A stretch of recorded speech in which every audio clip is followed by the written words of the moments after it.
Вечер имаме чест да отвориме 14-та ликовна колонија Марко Цепенков Дрен, која организира Центарот за култура од Прилеп. Оваа година учество зедоа 22 автори од земјава и регионот, каде што акцент беше ставен на работата во различни медиуми, како на пример акрил, на платно, скулптура во метал, скулптура во дрво и скулптура во камен. Изработени се 30 на дело кои што остануваат трајно наследство на Центарот за култура Марко Цепенков, но исто така и на државата. Уметниците твореа во позитивна атмосфера и одлични услови, при што сакам да се заблагодарам на Министерството за култура што ја препознава и го поддржува проектот, односно проектот е поддржан во годишната програма. Уште еднаш да упатам благодарност до сите учесници на 14-тото издание на ликовната колонија Марко Цепенков од Дрен.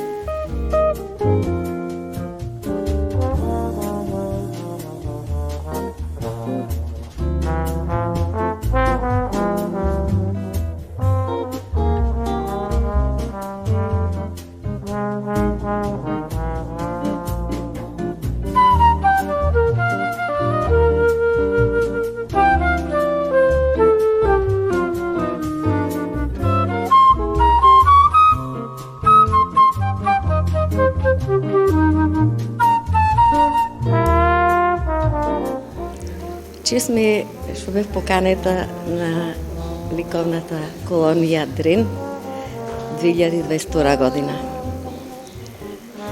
Бевме многу уметници, се дружевме, работевме, дадовме се од себе.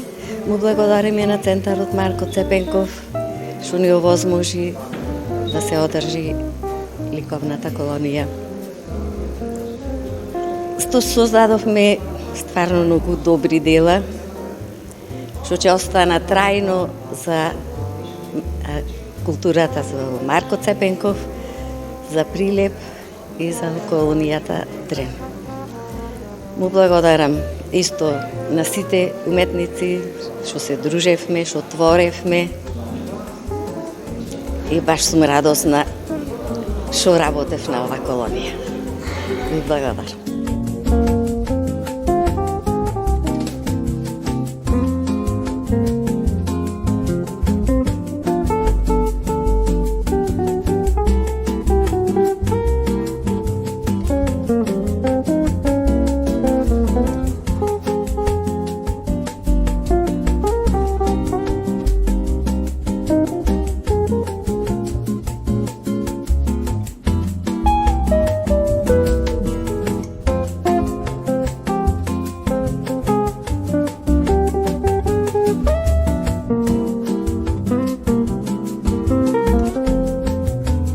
Топлите јулски денови и пријатните свежи вечери минува исполнети со џагор и одзвонувачка смеја.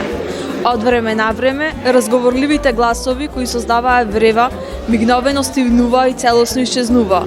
Во тие моменти, препуштени на музичките ноти, секој творец, обземен од личната творба, тивко потонуваше во вртлогот на сопствената креативна имагинација. Како плима и осека, растеа и се намалуваат творечките мисловни и емотивни бранови. Со нивната волшебност и ритмичност, неповторливо делуваа и оставаа небидлив отисок во просторно-временскиот континуум. Во ноќните часови, осветленото космичко небо пленеше со својата звездена раскошност, нудејќи ромка оддив. Скулпторите, предводени од личните вајарски афинитети, ги избраа соодветните материјали и изработија скулптури во разни димензии од дрво, мермер и метал. Изразувајќи ги своите творички пориви и антиципирајќи ги бескрајните можности на многобројните техники, молив, туш, пастел, колаж и акрил, ликовните уметници сликаа во стиловите геометриска абстракција, абстрактен експресионизам и фигурација. На меѓународната ликовна колонија Дрен 2022 година учествуваа 7 скулптори, како и 22 уметници кои создадаа околу 30 дела. Александра Богоевска, Александар Джинго, Бане Наумовски, Беди Ибрахим, Бојана Артиновска-Трпчевска, Бони Барутовска, Верче Николовска, Викторија Димеска, Дамјан Ѓуров, Елена Ѓуров, Маријан Стојановски, Методи Исков, Мирослав Живковиќ од Србија, Олгица Антовска, Павлина Илиевска, Росица Лазеска, Сарита Конеска, Славчо Павлески и Слободан Милошевски. и Стефан Анчевски, Филип Јовески и Филип Перески. Со континуираното организирање и остварување на меѓународната ликовна колонија Дрен 2022 се потврдува неопходноста на настан од овој размер на современата ликовна сцена. Нејзиното значење произлегува од постојаната творечка потреба на уметниците за креативен развој и општествена афирмација. Дрен 2022 ја трансцендентира сопствената автономна форма од традиционален настан и преминува во вонвременско просторна школа која ги антиципира и промовира најсовремените ликовни трендови.